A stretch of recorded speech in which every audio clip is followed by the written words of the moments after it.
Hey folks, welcome back to another episode of Mayhem in the Midsouth. It's going to be episode 13, Atlanta Child Murders, part 2. Now, after the death of Yusuf Bale, there would not be another murder linked to the serial killer for 4 months. Now, this period of time without a murder, the experts call it a cooling off period for a serial killer. It has nothing to do with any feelings of remorse. More so it has to do with fear of being caught. Now, there was a good deal of publicity over this fourth murder. Yusuf Bale's mama was very vocal about his death and about what the police were doing to solve this case and the others.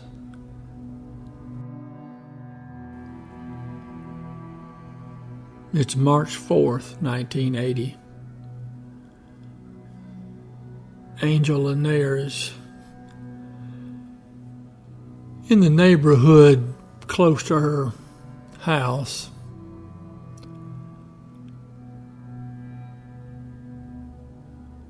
she lived at 1660 Stanton Road, Southwest. She was last seen over at a friend's house. I also saw something that mentioned she was going to run an errand that was non-specific exactly what kind of errand she was going to run. She disappeared. No trace of her.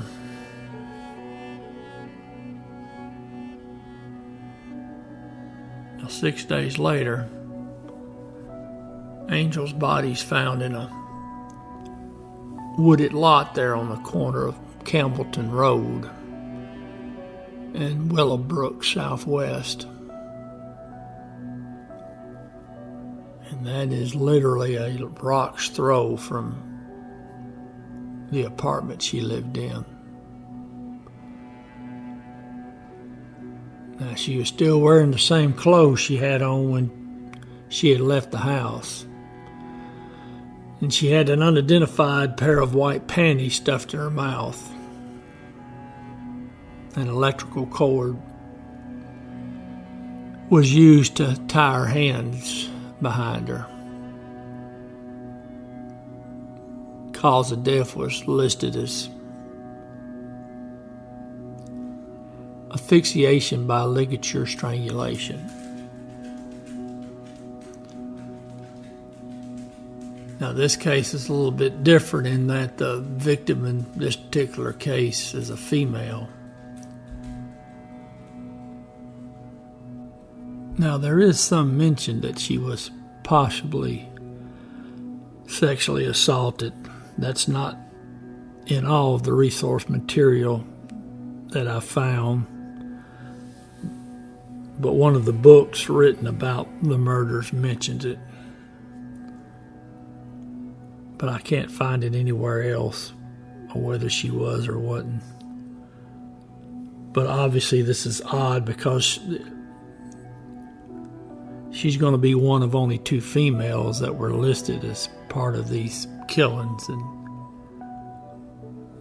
sometimes makes you wonder if a serial killer has a particular fixation. Why did he change?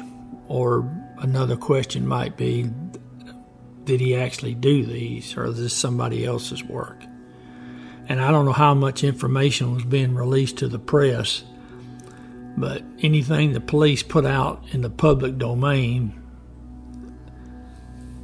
it's going to work against the police. Because you don't want the public knowing as much as you know. Too great a risk of copycat killers or someone committing a murder and making it look like it might have been the work of a serial killer. One day after the body of Angel Lenaires recovered, it's March 11th, 1980, Jeffrey Mathis is down at the Star service station down there on Gordon, just a few blocks from his house. He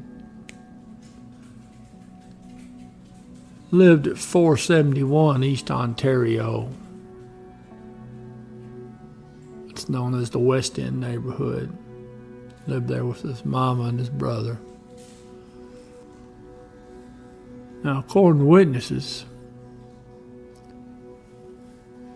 he made a purchase in the store there, that Star service station, and he left.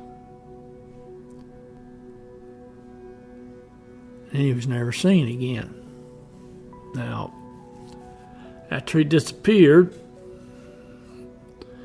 he had some witnesses. Had one said they saw him in the area of Gordon and East Ontario.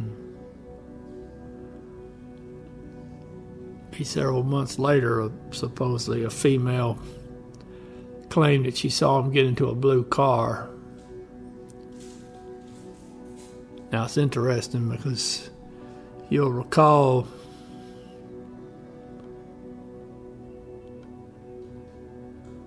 Yusuf Bell was seen getting in a blue car. Yusuf Bell got in a car that had 3 male blacks in it. Now this one here supposedly had 2 male blacks in it. Now Jeffrey would remain missing for about a year. And eventually his body was found down off of Plummer Road near Campbellton Road. There's some speculation that that wasn't even his body. It was the body of another young man. But now I've got other resource material that says it was his body. I've also got a conflict between resource material, some saying that Jeffrey Mathis, his case was not lumped in with the other cases attributed to Wayne Williams.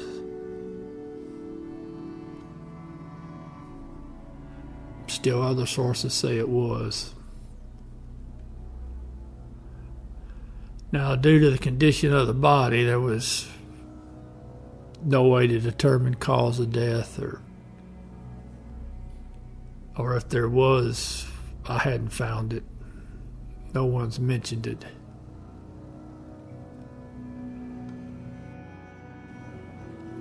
Something I wanted to talk about before we get on with the rest of the cases, and that concerns Campbellton Road, which you see is in red, and then Fulton Industrial Boulevard. Now, 4 of the first 6 kidnappings and murders, the victims' bodies are recovered right off of Campbellton.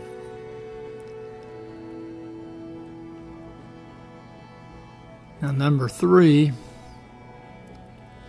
was the kidnapping location, which is off Fulton Industrial Boulevard. And as you can see, if you seem to prefer coming back and forth on Campbellton, it's very convenient to jump on Fulton Industrial Boulevard and head northeast and to do your business. So I don't know if this is a pattern or just a coincidence. I don't know what it is, but I do find it odd that stretch of road is at least at the onset here, is playing a major role in these cases. Now, I'm not really familiar with this case other than probably the same information anyone else would have on it, but I will be curious as we go through these kidnappings and murders to see where these kids are taken from and where their bodies are recovered, to see if this Campbellton Road continues to be a focal point or not.